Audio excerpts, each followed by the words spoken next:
I'm Julie Zenner. Denny has the night off, and here's what's coming up on Almanac North. We'll talk with the board chair and a former musher about this weekend's John Bear Grease Sled Dog Marathon.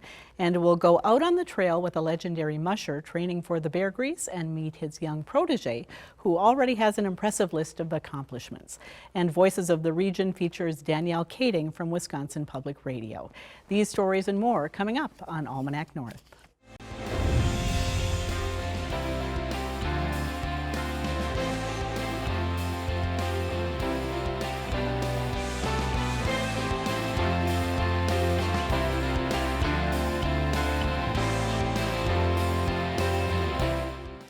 Hello and welcome to Almanac North. Thanks for watching.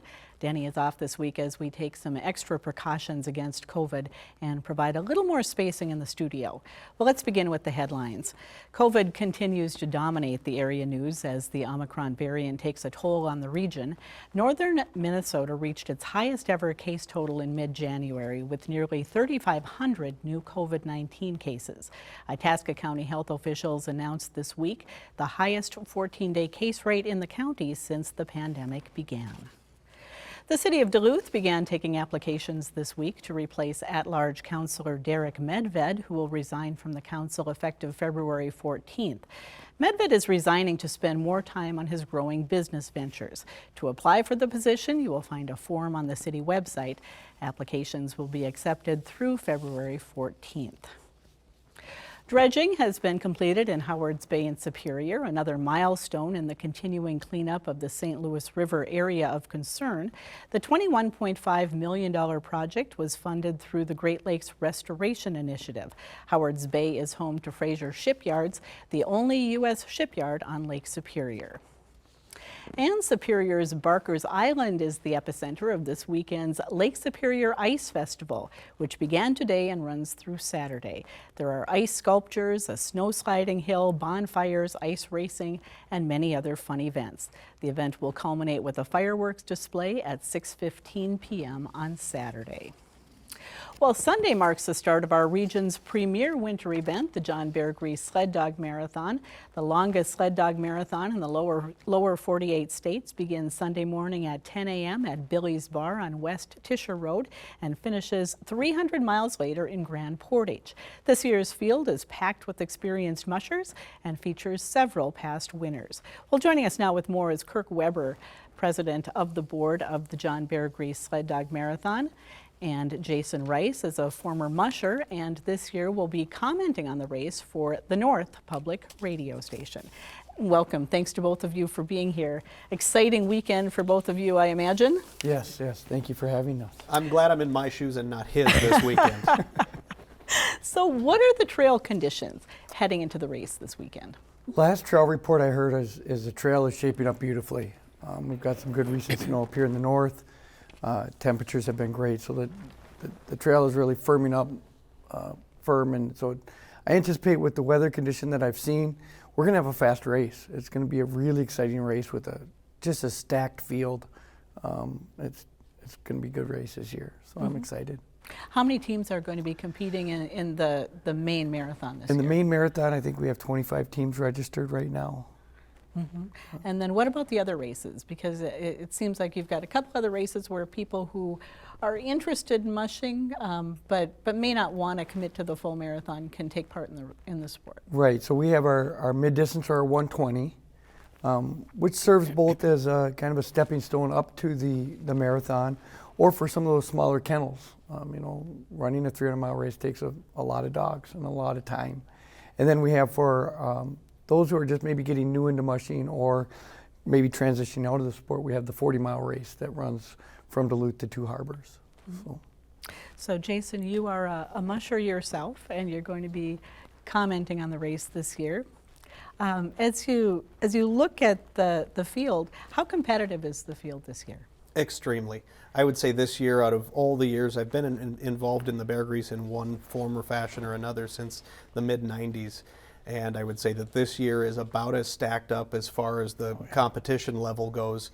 I mean, you've obviously got Ryan Reddington and then Aaron Letzring, last year's champion. They finished only 7 seconds apart. But then, wait a minute, there's a whole cast of characters just outside of them. Let's not just focus on them. Wade Mars, coming down from Alaska, having made the move down here last fall with his wife, he's going to probably do something that we haven't seen the Alaskans typically do. Usually the Alaskans come down and they're used to long runs, very flat, very brutal wind and weather conditions, but they're not used to the repetition of the hills over and over and over like we have with the North Shore's Sawtooth Mountains.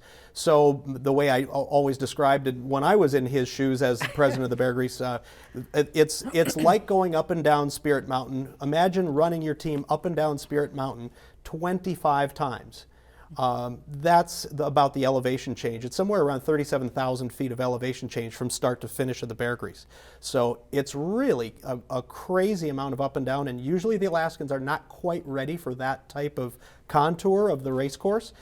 I think Wade, though, having come down last fall, training with his good friend Ryan Reddington and getting used to this trail, I think he's going to realize that this is not the Iditarod, and this is going to be get off the sled, run up the hill with your dogs, and then catch your breath, and then get ready, because in about 60 seconds you're going to do it again. He's probably a little ahead of the curve on his learning. So I would say with him finishing 4th in the Iditarod last year, this is somebody who definitely, if he's adjusted his game to this terrain, he will be right up there with Ryan and Aaron. But then right outside of that, you've got two-time champion Blake Frecking, always, and his wife Jen. You've got 4-time champion Nathan Schroeder. You've got 2-time champion Ryan Anderson. This is really stacked up. And then some new faces coming from Canada who are highly competitive mushers. This is really going to be tough to tell. It's a dog race. Mm-hmm. So with this kind of a field and fast conditions like you're anticipating, do you expect that it might be another finish like last year where people are coming in right at the same time? I think we're going to have a tight finish. To be 7 seconds over a 300-mile race is pretty unusual. Yeah. But I think we're going to have a lot of teams stacked up there in Mineral Center, and it all comes down to how have they run their team, how have they rested their team, who can stay healthy. You know, it's early in the season. Who has the miles on their team at this point that they can stay healthy and have a good team of 8 to 10 dogs when they get into Mineral Center to make that last hard, fast push into the finish. It's interesting looking at the field. Almost half of the mushers are women, and it seems like this is really a sport where men and women can compete head to head. Absolutely. They're on even footing, and many times I would say, since every pound counts, and typically a lot of our female mushers physically are more petite. I'm a smaller guy, so I think I had an advantage sometimes when I was out there. If you're pulling somebody who's 250 pounds versus 150 pounds over the course of 300 miles, if it slows the dogs down a quarter of a mile an hour, but it does that over 300 miles, you're talking about a couple of hour lead. So really, I think that in some cases, women are showing that they do have an advantage sometimes. Mm-hmm. We mentioned in the headlines that COVID has been a big concern up in this area. Yes. Are there any special precautions that are taking place or protocols that have been instituted because of COVID with the mushers or the handlers or the spectators? So we'll be following the guidelines and best practices of the CDC and the Minnesota Department of Health. We'll be requiring masking for any event inside by all participants. We're encouraging, obviously, social distancing and masking is encouraged when outdoors, but we're on the trail. As you know, last year we were one of the few races in the lower 48 that was able to happen. We successfully ran a race last year right in the height of the pandemic with 0 recorded transmissions. So we take it very serious with masking, social distancing, and all those precautions, and we'll continue to monitor the situation throughout the race. Mm-hmm. What about spectators? Where are some of the best places for people to kind of get an up close and personal look at the mushers, at the dogs, maybe along the way? So if you want to come and just see dogs and maybe interact with some of the mushers and ask some questions, Saturday down at the County Fairgrounds in Proctor, thank you. In Proctor, we'll have our vet checks, and those go from, I believe our first time is 8 a.m. up until about 1 o'clock. Teams will come in, all the dogs will be checked by the vets to make sure that they're healthy and ready to run the race. And spectators can come and kind of walk about the teams and see them. That's probably the best time. And then also at Billy's the start. You can watch the teams get hooked up and ready to go. But it's game time. I mean, these are athletes. These are world-class athletes getting ready to race. So the dogs and the mushers maybe not be as agreeable to interacting with people at that point as they're getting ready. But that's another great time where you can really see how excited these dogs are to do what they love, and that's run and pull. And you can watch them go down the start chute there right at Billy's. And then follow the trackers on our website. Mm-hmm. And then you can go to different road crossings throughout the trail. Jason, got to ask about the mittens. Okay. So Erin Letzring actually made these. My lovely wife had her, she had secretly arranged for Erin to make me special mitts for my marathon run, because that was in the middle, this was in 2019, we were in the middle of the polar vortex. Oh, yeah. So when we finished, it was about 50 below roughly with wind chill in Grand Portage. These were made out of furs that she sourced in Alaska, and they're actually big enough that you can wear another pair of mitts or choppers underneath. And with the way the temperature was, I was really, really, really thankful for these. So yeah, they're, you don't want to bring them around your dogs, because they are made from real fur, and the dogs do want to nibble on them. Yes. And they kept you warm? They did, 54 below. I really felt sorry for the handling crews and like the volunteers, people who are standing around waiting for us to come through. That was a much more bitter, unforgiving place to be than on the sled, because on the sled, I'm working up body temperature running up the hill with the dogs, and then I'd coast for a little bit, and then I've got another hill to run up. So I was battling having to take my jacket off, put it back on, take it off, because the idea is you don't want to sweat. If you break a sweat, you're not going to dry off till you get to the next checkpoint, and that could be 2-3 hours away. All right, well, I'll break a sweat if we don't get out of here in time, but right. Good luck to both of you with the race. Thanks for coming in and sharing some information about it. And real quick, the time of the start. 10 a.m. at Billy's. 10 a.m. at We'll be our first Billy's. team out to shoot, yes. All right, sounds good. Thank you so much. Thank you very much.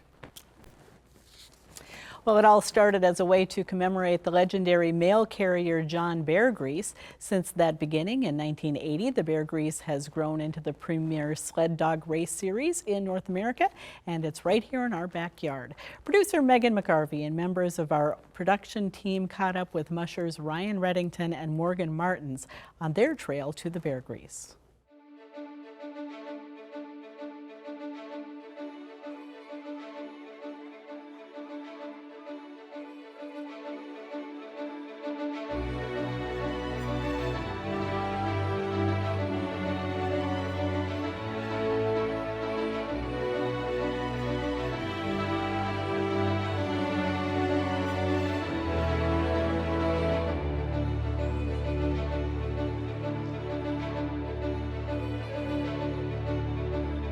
When I was growing up, the Bear Grease was a big deal with my family. My grandpa came down from Alaska a couple times and raced in it, and I was really excited to come down and race in my first Bear Grease, and I just fell in love with it. Not only the racers, but the volunteers, the people along the trail that we see is really outstanding people, and how excited they are for the race, and it's one of my most fun races that I enjoy the best.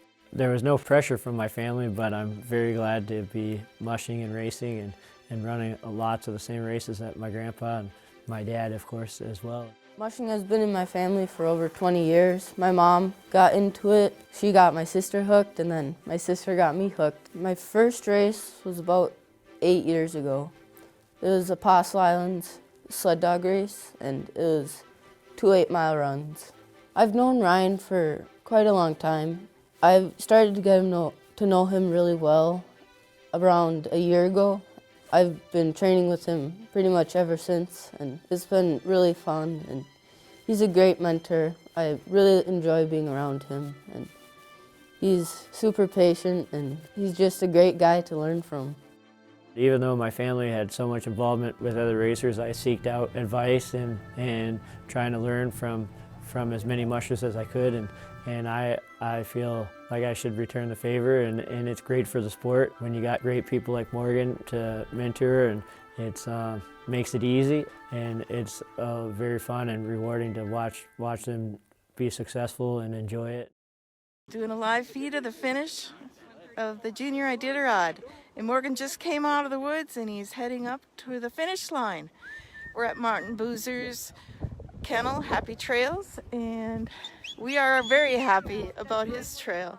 We got lots of people here cheering for Morgan. I knew that I could win. There was a lot of good teams in the race, but I knew what my dogs and I knew that they're capable of, but I tried to focus on the race and just do what was best for my dogs the entire way, but with the last 10 miles, I just let them go as fast as they could. I'm like, no one's catching me now. Woo! All right. Yeah, wow. We are going back to Junior Iditarod. I'll stay with Ryan for a few days until the ceremonial start, which since I won last year, I was invited to start the ceremonial start of the Iditarod, so I'll be starting that.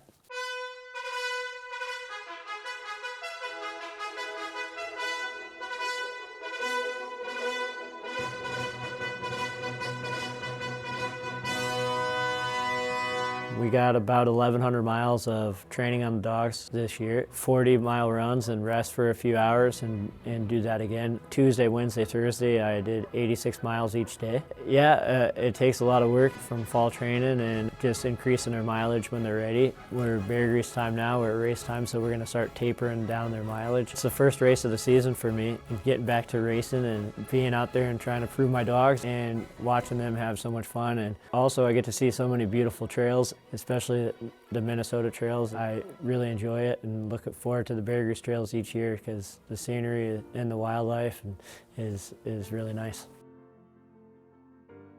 We've been doing some training runs for the Junior Bear Grease, and we've figured out the teams pretty much. I got some new dogs in my team this year, and to see how they do. They were younger dogs that raced with Sarah, my racing partner, last year, and so they joined the A team, and I'm excited to see how they do racing with me for the first time.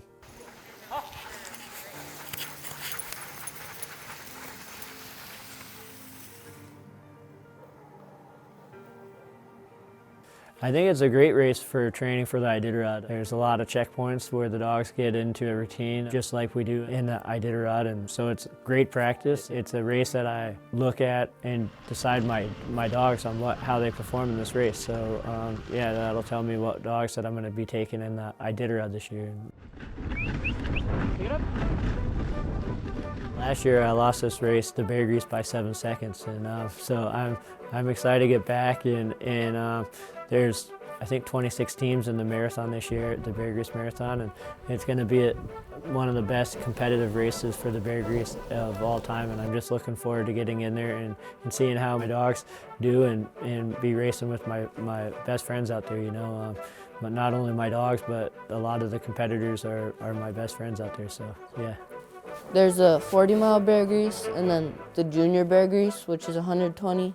My sister and I will each be running a team of 8 dogs in that race from our kennel, so it should be a fun race. It's a really great sport to be spectators, especially at Bear Grease, because spectators could drive to each checkpoint and watch and really enjoy the race as well, and see the dogs and how well they're cared for and how much they enjoy it and how much fun they have.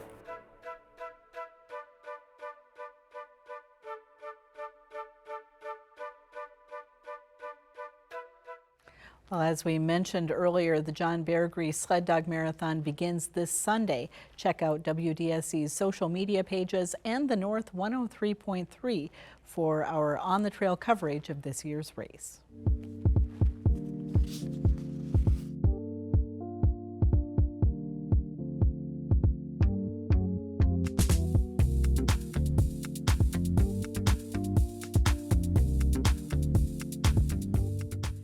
It's time now for Voices of the Region. Each week we hear from a journalist covering stories of interest in the Northland. This week our reporter is Danielle Kading with Wisconsin Public Radio.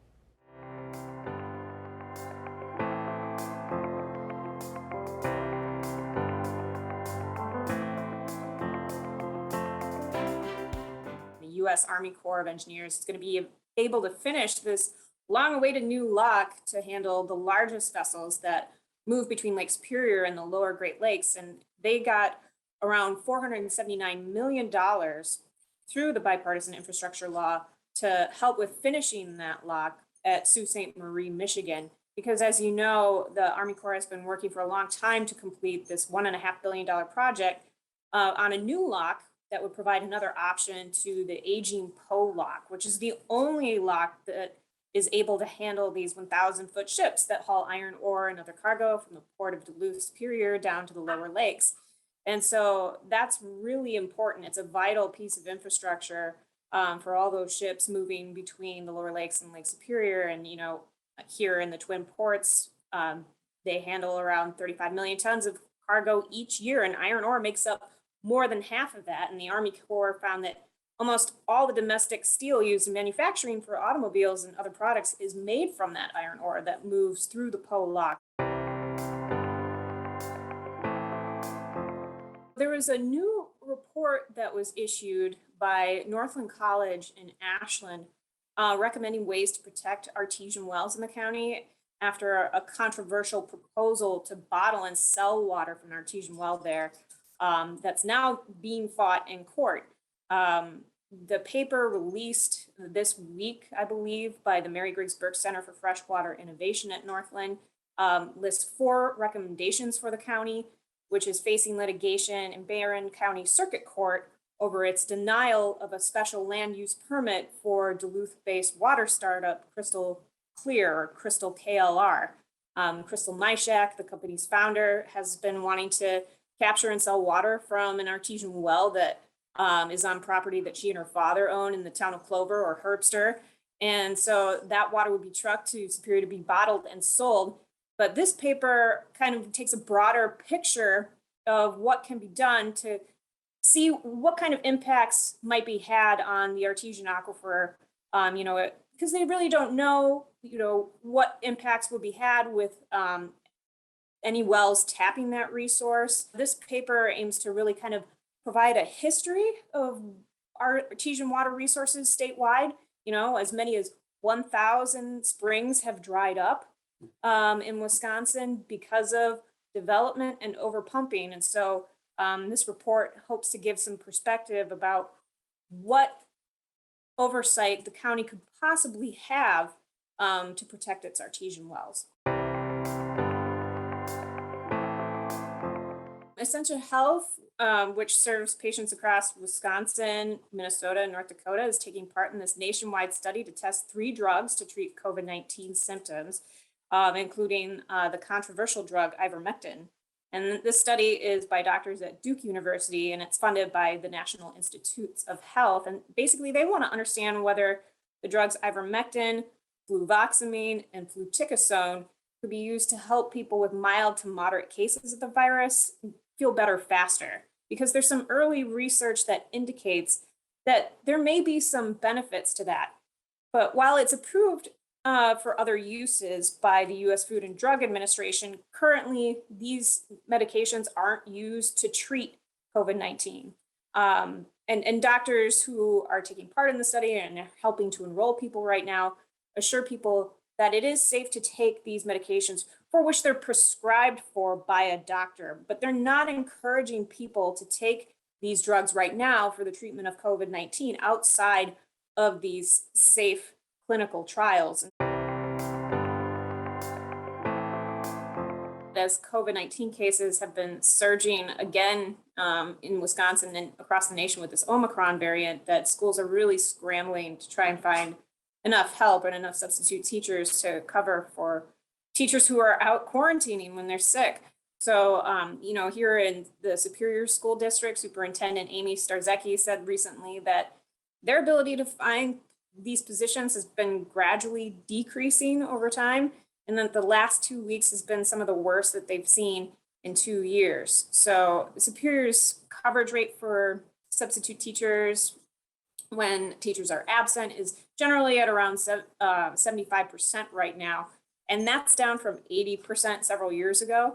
And Starzecki and other administrators and school board members have had to jump in to help and fill these positions, but it's really contributing to burnout among teachers and those who are pitching in, because a lot of these teachers end up missing their prep time that they need to get ready for their own classes.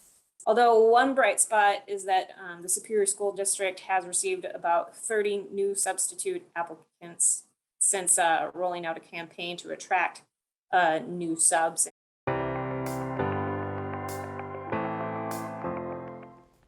Well, we're out of time, but you can keep up with our show by following Almanac North on Facebook and Twitter. Bookmark the WDSE website for program updates, news about the station and upcoming events, and download the PBS video app to watch your favorite PBS programs anytime you'd like. And for those of you who want to keep up with the Minnesota legislature, tune in to the Minnesota channel for gavel to gavel coverage beginning next week. Thanks to our guests and to the crew here in the studio. I'm Julie Zenner. We'll see you next week.